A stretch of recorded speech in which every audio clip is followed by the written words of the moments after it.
Iniciamos nuevamente la presentación de autor, en este caso desde el Club de Lectura, la segunda presentación y debate de este año 2021. Mi nombre es Julián Contreras, por supuesto, asesor editorial, autor y moderador del Club de Lectura junto con Florencia Castillo. Flor, ¿cómo estás el día de hoy? Hola Juli, ¿cómo estás? Hola a todos los presentes. Estamos muy emocionados y muy listos para este hermoso debate en el que se va a defenestrar al autor, apreciar el trabajo del autor.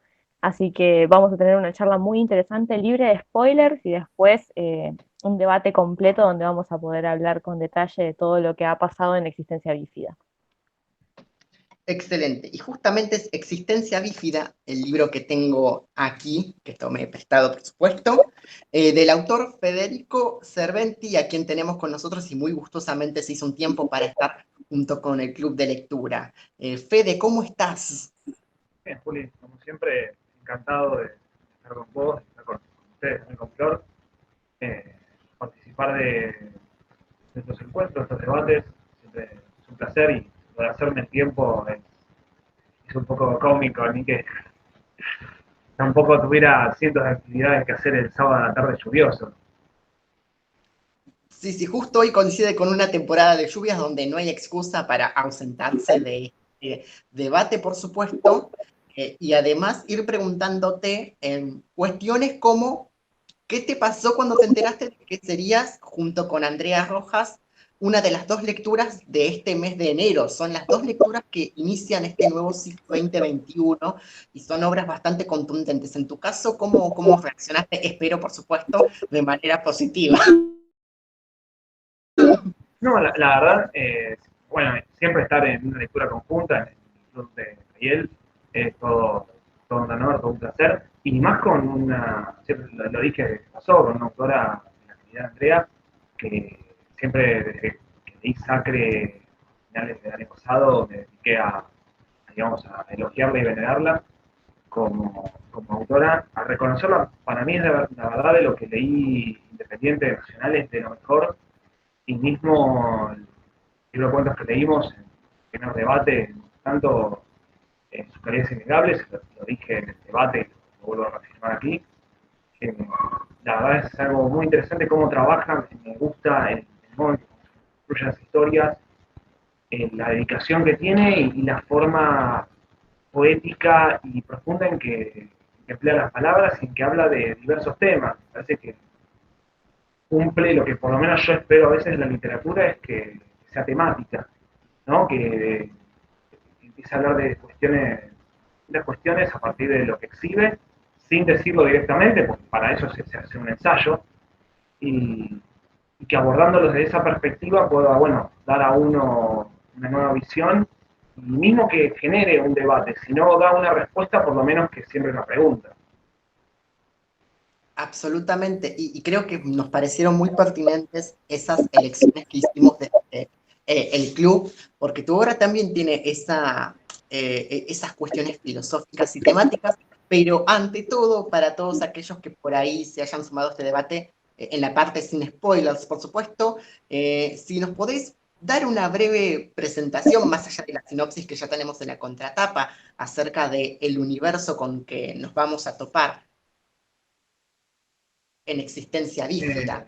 bueno, como lo habíamos hablado ya antes, se hizo justamente el libro, tiene un prólogo no muy extenso, 3 4 hojas, donde se explica la introducción básica al mundo que se está viviendo, porque implica un inicio distinto al nuestro, un desarrollo histórico bastante extenso, y lo que no quise hablar de todo esto para no sobrecargar al lector, sino darle las premisas básicas que conoce cada ciudadano, como para poder deambular por el libro como un integrante más de la comunidad per se, que allí se encuentra, con el conocimiento y la ignorancia que implica ser un ciudadano promedio.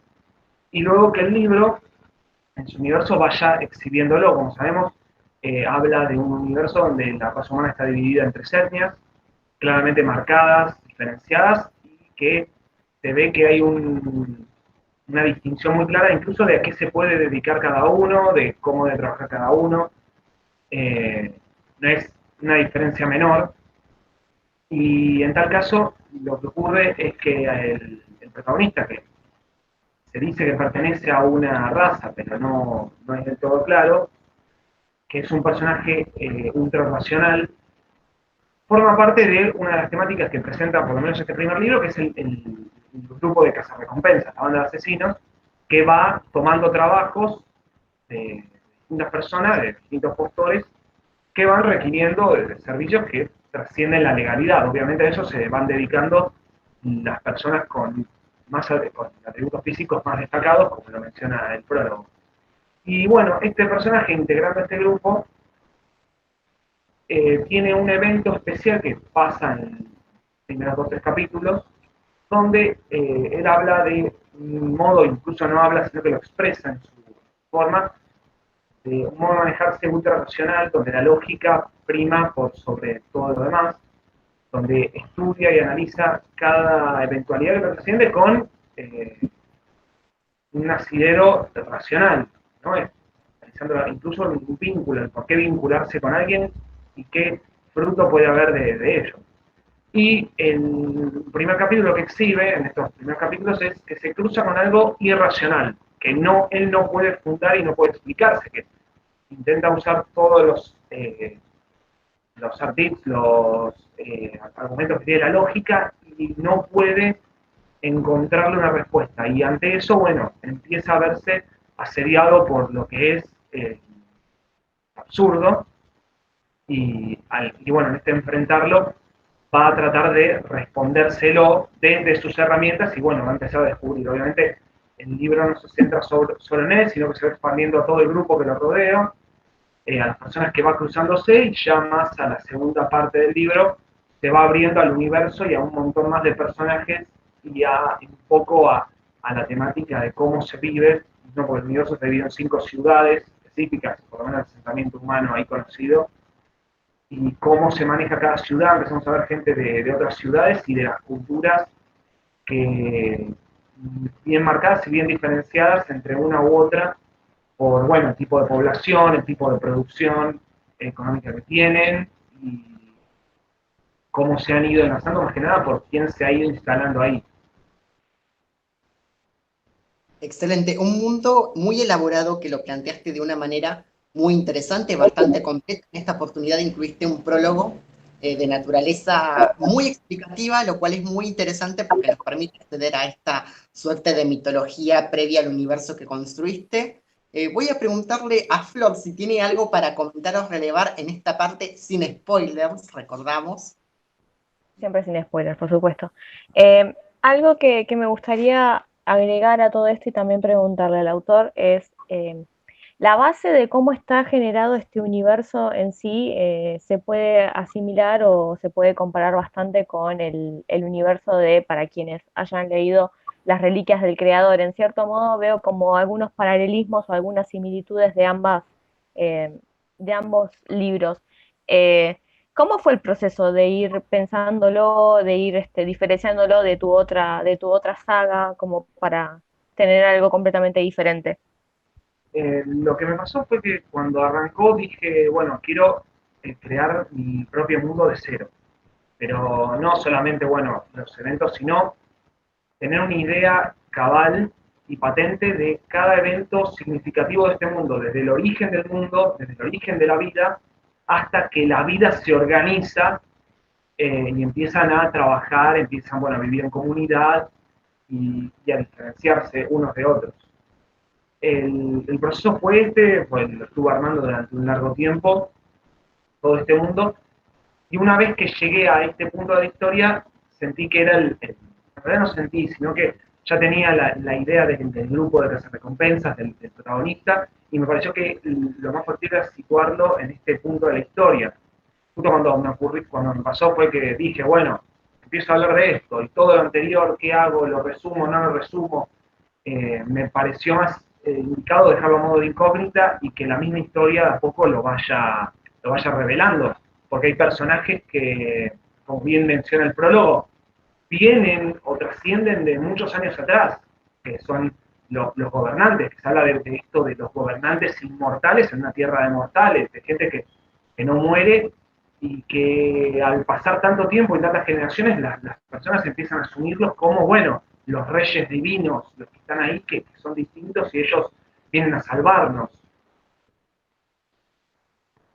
Está buenísima la forma en la que lo contás y también me hace como darle énfasis también a algo que yo suelo decir siempre cuando recomiendo tus obras, que es la similitud que entablas en tus historias a lo que serían los universos o los multiversos de Brandon Sanderson. Tienen algunas similitudes, de hecho, creo que Existencia Bífida tiene mucho de lo que podría ser la saga Mistborn, tienen un par de similitudes que me parece que es interesante destacar a la hora de recomendar la historia porque quizás es un poco más fácil de entender para el lector cuando ya conoce algo relacionado con estos universos paralelos o universos que se empiezan a expandir bastante y van a tener varios libros consecuentes.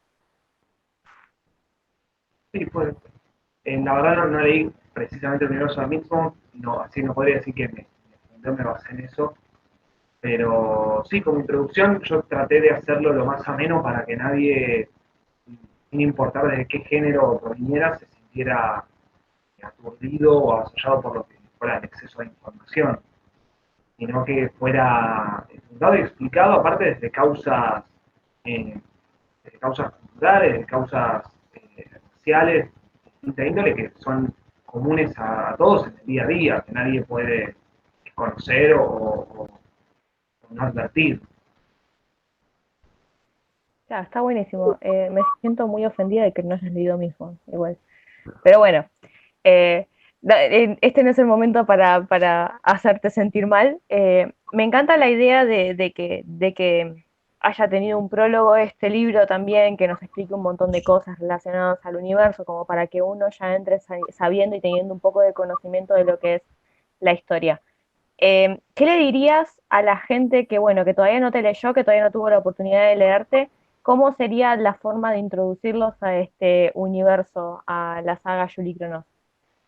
El, yo el prólogo, por lo menos, traté de diseñarlo en base a que fue bastante introductorio. El que empieza a leer las bases del universo, por lo menos de lo que tiene que saber al inicio, es la división racial, que es básica, que distingue las aptitudes de cada uno, de los mentales, los sensoriales y los elementales como los gobernantes que tienen estos poderes sobrenaturales, los mentales como los listos, pero con limitaciones físicas, y los sensoriales como aquellos que han desarrollado aptitudes más relacionadas justamente a los sentidos. Se dice a veces que un sensorial puede ser alguien con un poco de, de capacidad para degustar comidas, ¿no? Su sentido del sabor está un poco más desarrollado. No por eso va a tener o va a sobresalir mucho en la sociedad, ni va a poder distinguirse, ni a la hora de, de hablar en un enfrentamiento va a al otro. Habla de esto de esta masa de ciudadanos comunes o ordinarios que no tienen ninguna habilidad ultra desarrollada que les permita distinguirse del resto, como si hay otros que, bueno, terminan usando estas actividades para un beneficio.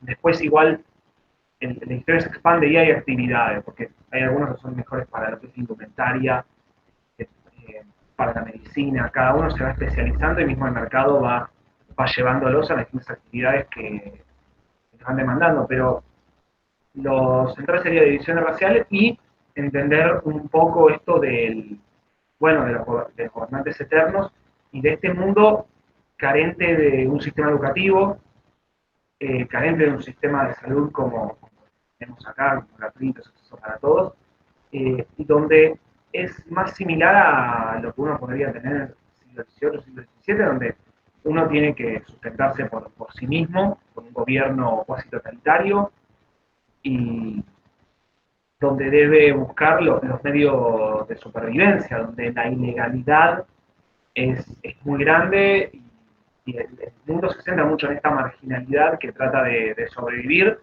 a, a leyes o alineamientos que son insalvables para la mayoría. Qué interesante, la verdad, la forma en la que nos empezás a explicar este universo. Yo lo que me gustaría destacar también, antes de, creo, de dar por finalizada la parte sin spoilers, porque creo que estamos listos para empezar a debatir un poco más de lleno todo esto. me gustaría destacar el hecho de que ya que tenemos esta historia que está cargada de información y de tintes políticos relacionados a este universo, también tiene mucho de comedia, también tiene muchos momentos en los que uno se sorprende riéndose con estas historias o con los puntos en los que vos mencionás que justamente hemos hablado un montón de veces de que en ciertas ocasiones podés llegar a ser como un comediante de stand-up.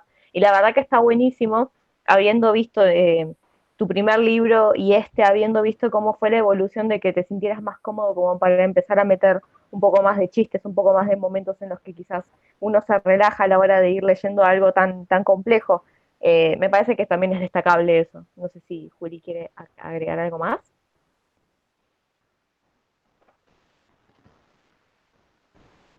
A ver, perdón, creo que justo se te cortó. ¿Me estabas nombrando a mí o nombrabas a Fede? No, No, te conozco. estaba nombrando vos. Justo. No, no, por ahí agregué algo más cuando estemos en la zona con spoilers, pero coincido en eso, coincido en que la escritura de Fede, desde las reliquias del creador hasta existencia bífida, está muy abierta a lo que es lo cómico, a ser un poco más explicativa respecto al universo en el que se está contando. Mantiene esa esencia que preserva desde las reliquias del creador de cuestiones filosóficas y trascendentales, y llamó mucho la atención la inclusión de escenas cómicas que nos permiten conocer a los personajes desde otro lugar y ver la familiaridad entre ellos. No sé si querés agregar al respecto algo, Fede, porque es uno de los aspectos más notables y más logrados de lo que es existencia bífida también, de que hay momentos de tensión y luego de esa relajación necesaria. Eh, Me pasó que fue una forma también de diferenciar el universo para no caer en escribir siempre lo mismo, hacer dos sagas iguales. Me permití, bueno, cuando lo armé, dejar la saga Reliquias para hacer algo más profundo, más analítico, mismo en las próximas entregas sigue esa temática, si bien trato de vivirlo bastante, trato de mantener esa impronta y dejar este universo eso de meterme más, salir un poco de lo temático e introducirme más en lo personal, en lo particular, en la vida de cada individuo. Y me parece que la forma de mostrar la vida del individuo es a través de la acción, no te la tengo que contar, él te lo tiene que contar. Y esta acción misma que define al individuo se da en los momentos cotidianos, en los momentos donde platica con sus amigos, donde hay que hacer una salida, donde eso también define, ¿no? No es la vida del día a día, porque el asesino también tiene un día a día, y bueno, ¿qué hace ahí? Traté de que cada acción, cada escena y cada palabra tuviera un sentido de ser y que usar todos estos momentos cotidianos no para, bueno, rellenar el libro o ampliarlo o decir, bueno, meto un momento cómico porque sí, para relajarlo, sino que si bien es un instrumento para bajar un poco al lector, para que no se sienta tan abrumado, es también una forma de manifestar las verdaderas actitudes de los personajes y que hablan de ellos mismos. Completamente interesante esa cuestión. Antes de continuar, Flor, ¿algo más que te haya quedado en el tintero de la parte sin spoilers? Creo que no. Creo que ya estoy lista. Estoy lista para que arranque el quilombo acá. Exacto, así que advertencia, luces rojas se enciendan porque a partir de ahora comienza la zona de spoilers, por supuesto, y yo vine con... A ver, no voy a ser tan spoilero ahora, porque tengo calibre pesado acá para señalar respecto a tu obra, pero lo reduzco a dos puntos ante todo, y esto me va a permitir también que la gente vaya pensando en escenas cruciales que quiera debatir en el momento en el que abramos micrófono para con el público. Para mí hay dos cuestiones muy centrales en tu obra, y no me voy a meter con los personajes, no me voy a meter con la trama en sí, sino con la forma en la que escribiste la obra. Por un lado, y esta es una cuestión que te he dicho varias veces, y fuera de cámara, una cuestión muy interesante a plantear en tu novela, es la cuestión del mercenarismo. Si no existe la palabra, la inventé yo, denme los créditos a mí y que venga la retribución correspondiente a la invención de la palabra. Pero tu obra, de hecho, me parece que está muy en línea con ciertas superproducciones donde plantean la familia desde otro ángulo, y voy a compararte con, por ejemplo, The Mandalorian, con Guardianes de la Galaxia, hasta podría compararte incluso con La Casa de Papel, si nos ponemos mucho más amplios y en el buen sentido. ¿Por qué? Porque la constitución de las relaciones de los personajes realmente vos lo planteas como una familia o una versión alternativa, una posibilidad de familia dentro de este mundo de carácter no anárquico, pero sí desordenado. Y me parece muy interesante también cómo estos mercenarios están muy llenos de personalidad y no son Stallone, no son Schwarzenegger que tienen la cara dura como una piedra y se la pasan matando a tiros a cualquier persona que se les cruce. De hecho, cada personaje tiene una identidad propia, un universo interior muy rico, incluso un humor, por ejemplo, el caso de Gondor.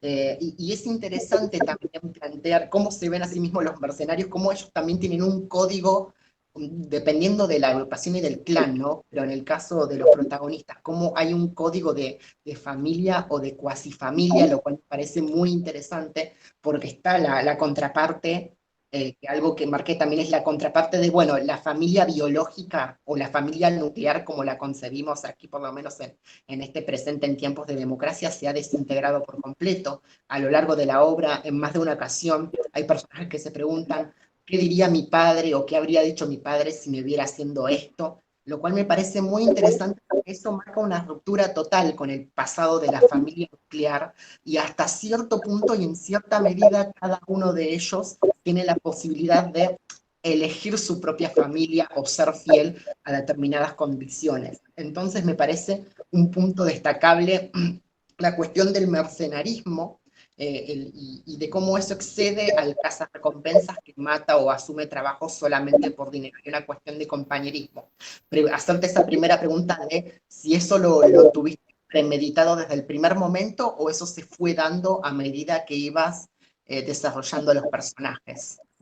Eh, no, había un principio de, bueno, ya el personaje de Regan me llevaba a pensar en una idea de grupo fraternal, casi familiar, y había esto a mí nunca me gusta poner algo, digamos, ya hecho, ya quemado, o ya visto varias veces, ¿no? La idea de, bueno, si fuese el grupo mercenario que caza y dice las mismas frases de siempre y se muestra igual de frío y rudo que siempre, quería llevarlo a otro plano, hablar de la cuestión del mercenarismo como un oficio cualquiera, como el que va a trabajar, pone la tarjeta, ¿no? Entra, hace lo que debe, sale y vuelve con su familia, vuelve a su vida diaria, vuelve a su cotidianidad, va de compras, hace lo que fuera con el dinero, va a comer. Un poco, si lo queremos llevar, es que ahora lo estuve viendo, esto lo descubrí posterior, pero ya lo había pensado, como uno podría pensar lo del campo de Auschwitz. O sea, la gente que iba ahí iba a trabajar, decían, había campo de Auschwitz, había para fichar tarjetas, era un trabajo. Y después la gente volvía y comía con la familia. Entonces esto de que no por ese trabajo específico debo sacarle y arrancarle la humanidad a la persona y darle todo, sino que conserva esta vida cotidiana, esta vida personal, en un mundo que lo conduce a una actividad de esta índole. Y mismo, como decías vos, en la historia, yo cuando me puse a analizar lo que era la familia, no es, la misma historia destruye la idea de familia como ocurría antes, digamos, es cuando esto de la familia que tenemos ahora, el concepto de familia, surge en la comodidad de ciertos estándares económicos, de ciertos estándares de estabilidad, porque antes las únicas familias que realmente valían eran las de los jerarcas, las de los nobles, las de los duques, de cada figura de poder, pero las familias de los eslabones, del personaje promedio que no entra en la historia porque nadie lo documenta, esa familia no existía, se deshacía, se metía la hija, el otro se iba, el hijo no era un objeto de cariño muchas veces para los padres, sino un medio de sustento, una jubilación. Entonces, la idea es llevarlo a este mundo donde, bueno, la familia no es la de la consanguínea, sino la elegida, la seleccionada o la hecha mediante la reunión. Y en esto pasa de que justamente el protagonista tenía esto, Reagan habla de que ellos tenían cierto estándar de vida bueno, entonces se dio él de tener afecto y tiene esto de querer reproducir este prototipo, ¿no? Bueno, armar mi familia y no con mi hermana y bueno, tengo hijos, y no el mismo modelo, sino de construir la idea de familia, que es la de gente que confía en sí mismo, que se apoya en los momentos de debilidad y que comparte el día a día. Absolutamente interesante, y yo lo hablé con vos en su momento de esa cuestión de la moralidad en el seno de esta familia, la cuestión de que incluso muchas organizaciones criminales contemporáneas, organizaciones relacionadas con el narcotráfico, la mafia siciliana, inclusive la cuestión de la Cosa Nostra, la familia. Entonces me parece muy interesante cómo lo cristalizás también en la vivencia de cada uno de estos personajes. Y la segunda cuestión mayor que yo destaqué es el lenguaje o el problema del lenguaje. Obviamente cito la palabra problema como un aspecto digno a analizar en tu novela. ¿Por qué? Porque uno a medida que lo lee va notando que hay muchos párrafos de naturaleza reflexiva, introspectiva.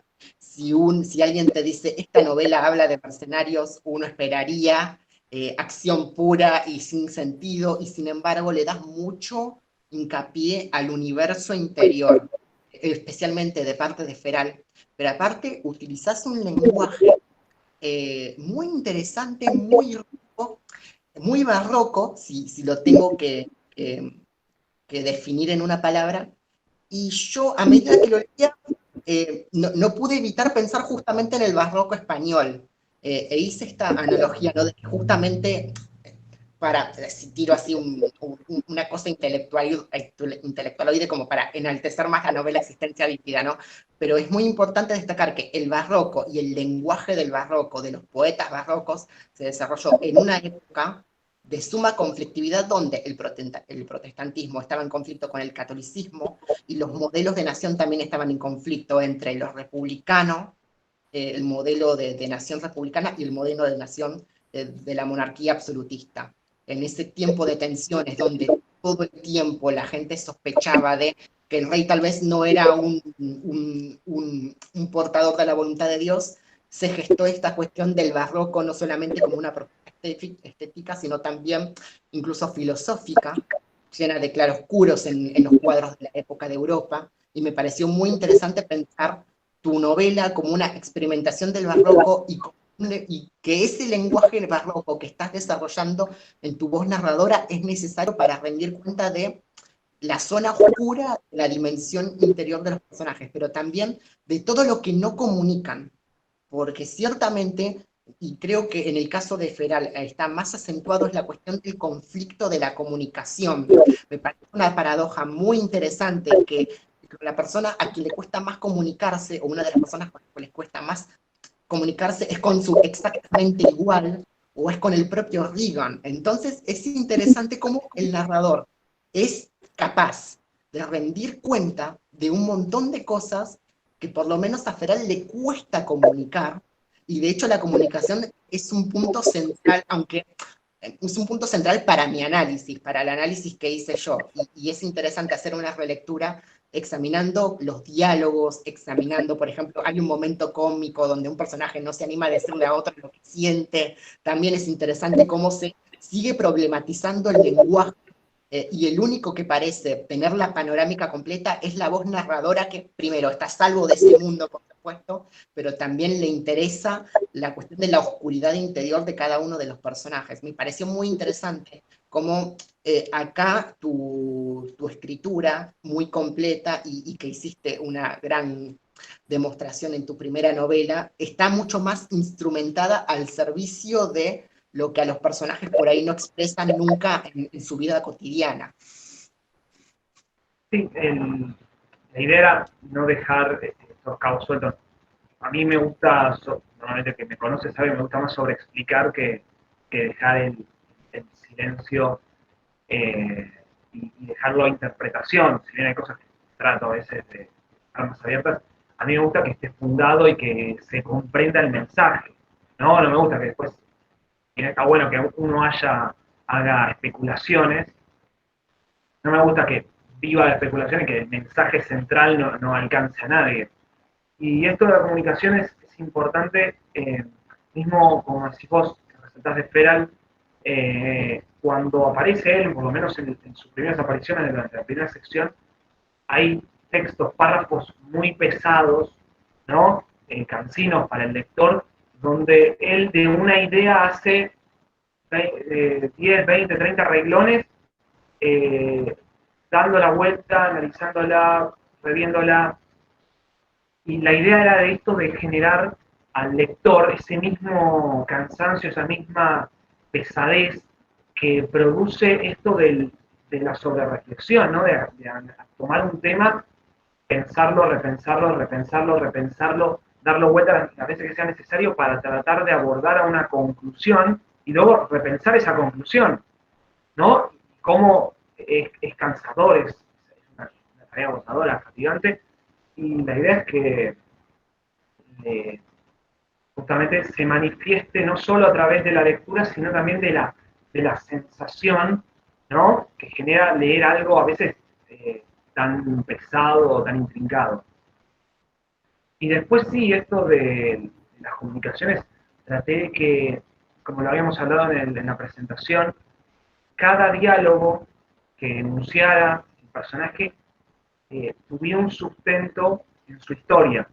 Las palabras que decía y más los temas que tocaba, no es porque, bueno, en este momento es necesario hablar de determinada cuestión, yo necesito que alguien le diga a este personaje esto para que se dé cuenta, entonces lo pongo, se lo dice al personaje y listo. No, o sea, cómo el personaje sabe o tiene conocimiento sobre determinada cuestión, ¿por qué puede darle un consejo de esta índole? ¿No? Porque algo así ya se lo preguntó, ya se lo respondió y puede ofrecer un conocimiento, una respuesta de ese tipo. Entonces, era la idea preguntarse y justificar esto. Los personajes en lo que dicen y no dicen, está su historia personal, están los eventos que lo han trascendido y las conclusiones a las que han llegado a partir de, bueno, de todo lo que les aconteció en su vida, que no es algo extraordinario, sino es lo que nos pasa a nosotros. Las ideas que nosotros proferimos y a veces uno da un consejo. Cuando uno da un consejo no es que recibe una iluminación astral y en ese momento iluminado dice algo que después no sabe ni de dónde vino. Cuando uno da un consejo lo da desde la experiencia, desde el conocimiento personal que uno ha acumulado, adquirido desde la inferencia y desde eso da el consejo. Uno no puede aconsejar sobre algo que desconoce, que nunca vivió, sobre lo que nunca pensó, porque no va a tener herramientas, ¿no? O mismo, nadie puede aconsejar sobre bondad si uno piensa al revés, ¿no? Sería irracional. ¿Qué pasa? Entonces, busqué que lo que los personajes comunicaran fuera acorde y cuando no lo comunicaran y cuando no tuvieran modo de comunicarlo, transmitir que los pensamientos, transmitir esto de, bueno, me ha superado la situación porque esto es algo que no comprendo. Pasa un par de veces en la historia que un personaje no dice nada y piensa y dice, no lo entiendo, esto me supera, es algo que nunca vi, ¿no? Es inédito en la historia personal y se ve trascendido por la situación y justamente trata de llegar a una conclusión desde lo que tiene, no desde el todo, sino desde la visión parcial, velada, que cada uno tiene en su vida personal. Absolutamente. Voy a concluir mi interrogatorio, señor juez, pero no sin antes decir que a medida que leía tu libro realmente me hizo remitir a un montón de lecturas más de corte existencial concretamente, donde la pasé bomba. Me hiciste acordar mucho a cuando leí El extranjero de Camus, a cuando conocí las novelas de Saer, incluso me hiciste acordar a las novelas de Art también, donde hay personajes decadentes, pero que aspiran a una unión social y siguen siendo decadentes y buscan comunicar y no pueden. Entonces me hiciste acordar a un montón de literatura que yo leí, disfruté, pero creo que vos lo sintetizás en un género y haces una combinación tan inesperada como asombrosa. Quiero concluir con eso, que realmente tu obra tiene un dinamismo, escenas de acción bien logradas, escenas visualmente logradas, pero a la vez una profundidad filosófica y temática, subrayo esto, que realmente nos remite a grandes piezas de la literatura universal que sin duda alguna, imagino, estarán en tu frondosa biblioteca. Así que como lector me hiciste pasar bomba y felicitaciones. Y ahora sí abrimos el micrófono, en este caso a Andrea Andrea. quería, sí, Sí, Andrea quería comentar algo. a ver, Andrea. Sí, no terminé de leerlo el libro. Pasó así. Me llegó un poquito tarde, quise leerlo rápido, y esto viene a colación de lo que explicaban los dos, tanto Juli como Fede. Quise leer rápido y en un momento llegué a la conclusión de que hay que disfrutarlo, que hay que leerlo despacio, que no era merecedor de una carrera, listo, ya está, ya se terminó. Era merecedor de su buen tiempo para ponerse a analizar cada una de las situaciones, cada una de las acciones, los personajes muy bien detallados, las situaciones muy bien detalladas, y todos con esto que explicaba también Juli, que tiene esa cosa de análisis filosófico que se puede hacer sobre muchos de los acontecimientos, todo.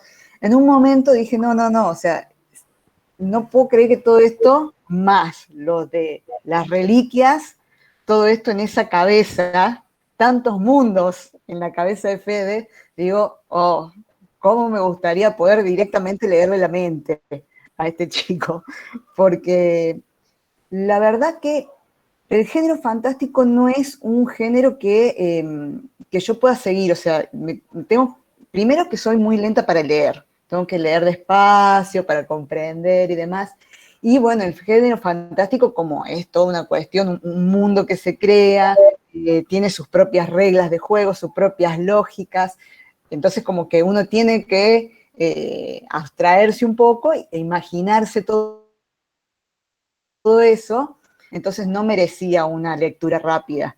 Tenía que disfrutarlo sí o sí, y ahí nomás le mandé un mensaje a Fede diciéndole de que no, que era, o sea, no parecería que fuera, también pasó con el de las reliquias, que no parecía que era un escritor que escribía su primer libro. Y no parece que fuera su segundo libro. Yo digo, estoy leyendo a alguien que hicieron una película de este libro. ¿Entendés? No, y la verdad que eso, no lo terminé de leer, como le digo, porque elegí, en lugar de llegar a la hora con todo más o menos leído y así nomás, digo, no, te lo tengo que disfrutar, yo sé que lo tengo que disfrutar. Así que, Fede, quería decirte eso, que lo estoy disfrutando mucho. Bueno, muchísimas gracias, Andrea, viniendo de vos, aparte es importantísimo. Y bueno, no sé si estoy al nivel que decís, pero bueno, que vos lo pienses ya para mí es un montón, agradezco muchísimo. Yo veo, uno desde adentro ve los errores, ve otras cosas en las obras, porque sabe cómo están más y demás. Y bueno, saber que esa es la recepción, la mirada desde la otra perspectiva me emociona mucho. Así que de verdad, gracias, agradezco que aparte hagas, curras en esa actividad de decir, bueno, quiero disfrutarlo y no consumirlo para llegar, y lo aprecio, lo valoro un montonazo. Sabes que igual cuando termines, siempre digo lo mismo, cualquier lector, o sea, quiera charlar, debatir, siempre estoy abierto, no hay ningún problema, jamás es una molestia hablar de la obra de uno, todo lo contrario. Hermoso momento aquí en el club de lectura. Y nada, y también esta experiencia de que los escritores se lean entre sí, realmente, como bien dice Andrea, esta es una obra que requiere su tiempo y que hay que disfrutarla. Gracias, Andrea, por supuesto, por tus palabras. Si alguien más quiere pedir reservado el micrófono, pueden usar los comentarios o pueden abrirlo directamente. Les recuerdo también que pueden conseguir el libro de Existencia Bífida en la web de Taller Ediciones, y también está disponible en librerías. Ah, una cosa más quiero agregar. No, bueno, aprovecho y pregunto. ¿Cuánto te lleva crear este mundo? Porque, o sea, es un trabajo, porque es muy complejo. Es muy complejo. Mira, de hecho, de las historias de fantasía, de las novelas de fantasía, creo que la única que terminé de leer yo es la de Salvatore, no sé si le suena, El Elfo Oscuro, porque realmente es algo que requiere mucha concentración, porque es comprender un mundo en el que no estamos, más allá de que haya cuestiones que sí compartamos, que haya cuestiones filosóficas que sí el escritor haya puesto en ese mundo, sacado, como dijo Fede, de la propia experiencia del mundo de uno, ¿no? Pero es muy interesante todo el análisis que va haciendo tanto de, como dije antes, de los personajes, cómo se van desenvolviendo y cómo se va dando todo, cómo se va llevando de una manera tan natural y casi, o sea, con una coherencia, porque es larguísimo y tiene una coherencia que hace que sea creíble ese mundo. Lo mismo me pasó con las reliquias. Y no creo que todo, o sea, no sé si todos tienen la capacidad de hacer una historia así creíble de esta manera. No sé si me explico.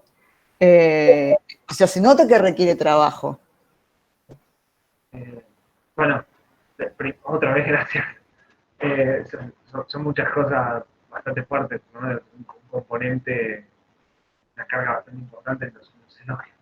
Pero la verdad, el universo en sí me llevó unos 2 años, más o menos unos años, todo lo que es la historia detrás. Y la historia de los personajes y la escritura en sí, la ejecución, no, creo que fueron 6 meses, fue 6 meses con pero bueno, había muchas notas al respecto. Yo tenía anotaciones repartidas en cuadernos, archivos de Word, notas, el celular, estaba por todos lados, había anotaciones en distintos cuadernos. Llegó un momento que empecé a juntar todo, después me aburrí, lo quería escribir rápido, pasaron un montón de cosas en el medio, pero había muchas anotaciones y la idea era llegar a esta coherencia y a tener justamente, como yo armé el mundo de cero, tener cada aspecto ya revisado y ya vislumbrado para que la historia cerrara y tuviera esa coherencia, no solo de la historia de los eventos, sino de los personajes en sí. Y mismo cuando lo iba armando, me iba cuestionando cosas que no tenían lugar en este libro, porque el tiempo historia específico no lo abarcaba, no llegaba, y que iba tomando nota, iba anotando, iba cambiando mismo en este libro, teniendo en cuenta lo que iba a ocurrir en el futuro, porque yo sabía que cada decisión que tomara en este libro a futuro iba a ser determinante en otras entregas. Entonces tenía que tener mucho cuidado con lo que decía, porque después no iba a poder contradecirme, poner, bueno, fe de ratas. En realidad tenía que pasar esto, así cierra esta segunda historia. No tengo el lujo de hacer eso, entonces tenía que ser muy cuidadoso. Lo publiqué creyendo realmente que había tenido todos los reparos necesarios y probablemente en unos años lo lamente mucho, pero bueno, el tiempo estaba y yo tenía varias ya entregas planeadas y con todos los caminos más o menos diseñados, y por suerte dejé intencionalmente un montón de espacios abiertos en cuanto a geográficos, culturales, de personajes, para tener lugar a futuro para modificar o sembrar nuevas cosas. Gisela acá quiere hacer un comentario. Gisela, si quieres abrir el micrófono. Ahí está. Hola, ¿me escuchan bien? ¿Sí? ¿Sí? Bueno, primero que nada, decirte que una cosa que me llamó muchísimo la atención, Federico, fue el título. Me parece que el título es una genialidad, o sea, realmente me encantó. Yo también soy escritora, entonces sé que por ahí es muy difícil encontrar títulos que sean al mismo tiempo atrayentes y que tengan que ver con la trama en general del libro. También creo que la historia en sí es, como ya te han dicho, voy a estar un poco repitiendo lo que te dijeron, es muy buena, se nota muchísimo el trabajo de constructor de world building que hay atrás de esa historia. Los personajes son muy lindos, o sea, más allá de esto de la familia que te mencionaban, has encontrado una manera de que cada uno se haga real para el lector, y eso es como re interesante.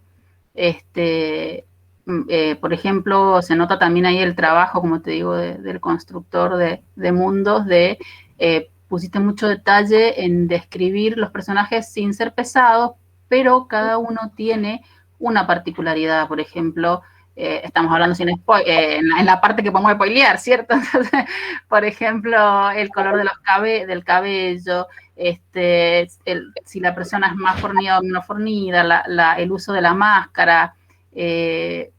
Fuiste muy, muy detallista con eso. Eso también es muy interesante. Me gustó un montón.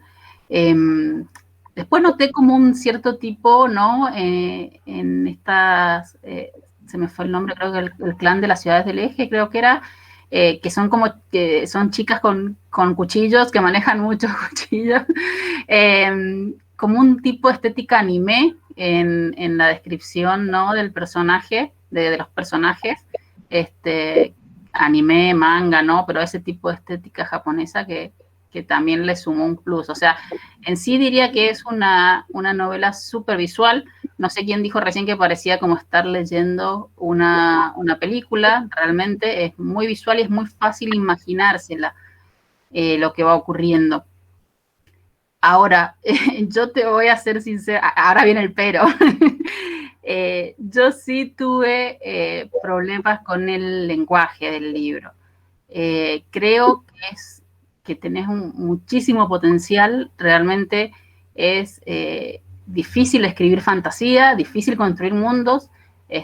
Yo hago justamente eso, además de leer fantasía, escribo, y es tal como te dijo la señora que habló antes, que me sale como Luciano, así que no me acuerdo su nombre. Pero bueno, es re complicado y es muy loco tener todo eso en la cabeza y conseguir pasarlo al papel. Y más si te gusta leer fantasía, tipo Sanderson, bueno, uno se va nutriendo de ahí, ¿no? Pero el lenguaje sí se me hizo pesado. Se me ocurre que a lo mejor hubiera funcionado quizás mejor un lenguaje más directo.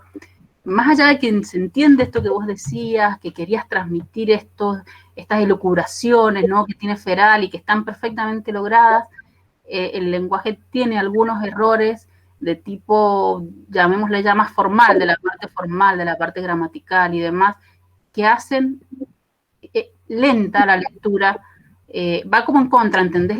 El libro lleva mucha energía, mucha pila, y el lenguaje te frena. Entonces llega un momento en que te desesperás y decís esto de decir, voy a tener que leerlo con más tiempo, sinceramente no voy a llegar, pero quiero llegar, pero no voy a llegar porque el lenguaje me está frenando. Ojo, me ha pasado algo parecido hace poco estuve leyendo Dormir en un mar de estrellas de Paolini, y también me pasó algo similar con cómo maneja la trama, pero quiero decir, no es una crítica exclusiva a vos, también los grandes se equivocan, pero por ahí sería interesante, ¿no? Mirar esta forma o que te lo plantearas, o que lo vieras, o que dijeras, no, también a esta loca no le voy a dar ni bola, como quieras, pero encontrar la manera de hacerlo más directo, a lo mejor leer un poco de que esto tan aburrido que es la gramática de nuestro idioma, cómo va el orden, evitar, por ejemplo, las adjetivaciones excesivas, excepto en aquellas partes donde sean realmente necesarias, como decías vos, cuando querés mostrar que un personaje está abrumado, pero la gente no está abrumada todo el tiempo. Pero bueno, más allá de eso, bueno, yo lo empecé a leer y no sabía que tenías otra obra escrita antes, así que pensé, es una buena primera obra. Bueno, es una buena segunda obra, en tu caso no he leído la otra, y bueno, las cosas positivas que te dije realmente son muy, muy atractivas. Y te felicito por el título. Yo creo que te voy a mandar novelas mías para que vos le encontres el título, porque realmente está muy, pero muy bueno.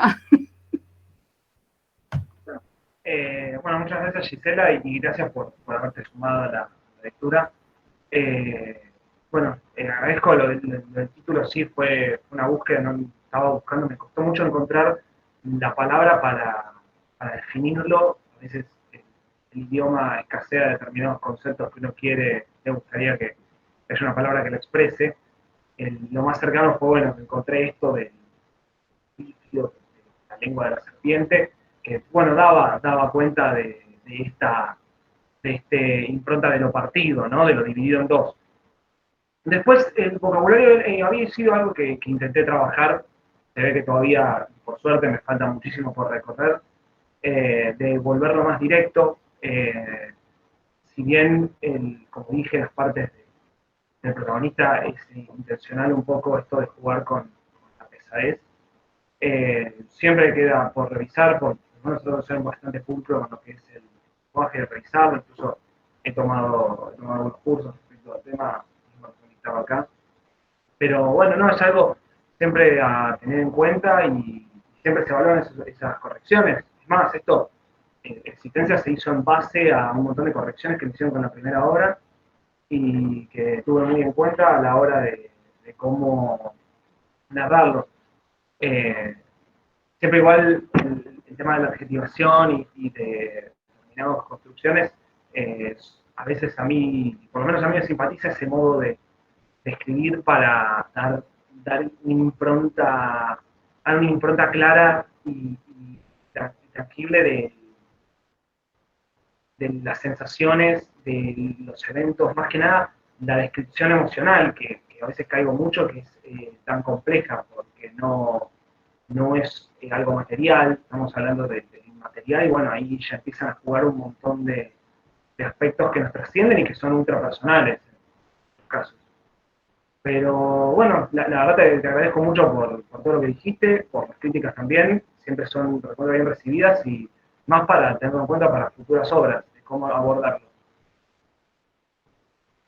Excelente. Gisela, muchas gracias por tu aporte. ¿Desde dónde nos estás hablando? ¿Desde qué punto geográfico, digamos?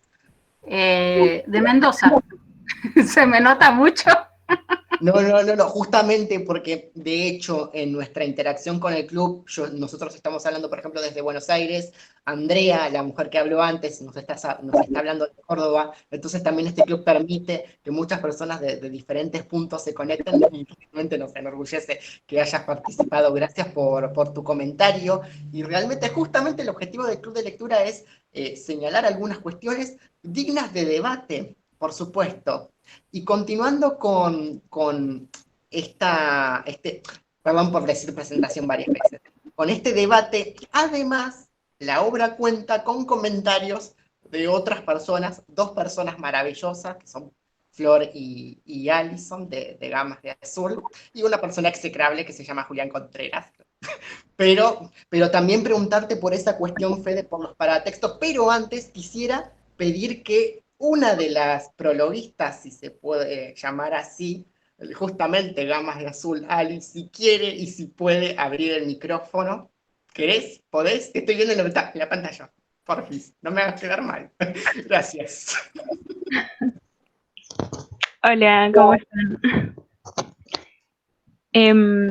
Bueno, y ya que estamos con el tema del lenguaje, quería decir también que como que si bien la forma en la que está escrita el libro siento que hace que sea un libro en el que uno se tiene que parar y darle su tiempo y estar concentrado y realmente entrar a la historia, pero siento que lo rico que tiene también es que realmente te interpelan los personajes. O sea, a mí me pasó que quizás yo suelo leer mucha literatura juvenil, digamos, de esos libros que se leen muy rápido, y me pasaba que quizás, no sé, un libro así lo leía, no sé, en una noche, y en una noche con Existencia Bífida avanzaba unas cuantas páginas, pero a la vez es como que me quedaba muy, muy fija, no solamente las escenas, sino los personajes y cuáles eran sus conflictos, y eso me hacía querer seguir indagando justamente en, bueno, ¿qué va a pasar?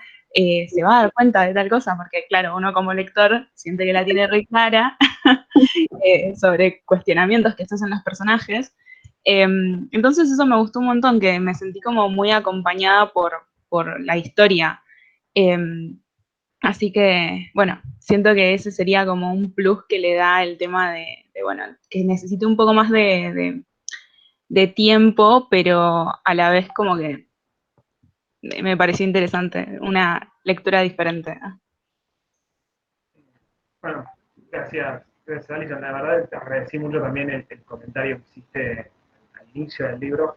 Ya hemos charlado algunas cosas y me encanta la perspectiva que tenés, porque aparte notaste muchas cosas. Bueno, hay una cosa que me había quedado pendiente, lo decía Gisela, que hablaba de, bueno, de la influencia del mundo del manga y del anime en esto, que, bueno, que es patente, que es intencional, yo lo centré a propósito, la historia está pensada desde una perspectiva de ese estilo y están todo un montón de herramientas, me acuerdo ahora porque vos me lo habías mencionado justamente, siendo una conocedora del género, y algo del vocabulario, yo a veces intento usar, digamos, vocabulario no tan acostumbrado a lo que es juvenil, que es más directo, que es más simplón, sino que trato de experimentar un poco, de ir un poco más en la complejidad, de, de buscar la palabra adecuada, ¿no? O de hablar tal vez a veces de un modo un poco más lírico, más poético, porque creo que a veces es el método de expresar lo inexpresable, lo indecible, ¿no? Lo que el vocabulario no llega, lo que las palabras y sus definiciones taxativas no alcanzan. A veces trato de jugar un poco con todo para llegar a algo más, para poder decir lo que justamente no se puede.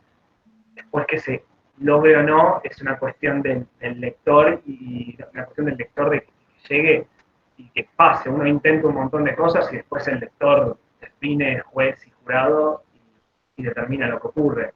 Uno es una suerte de intentos de ver qué pasa.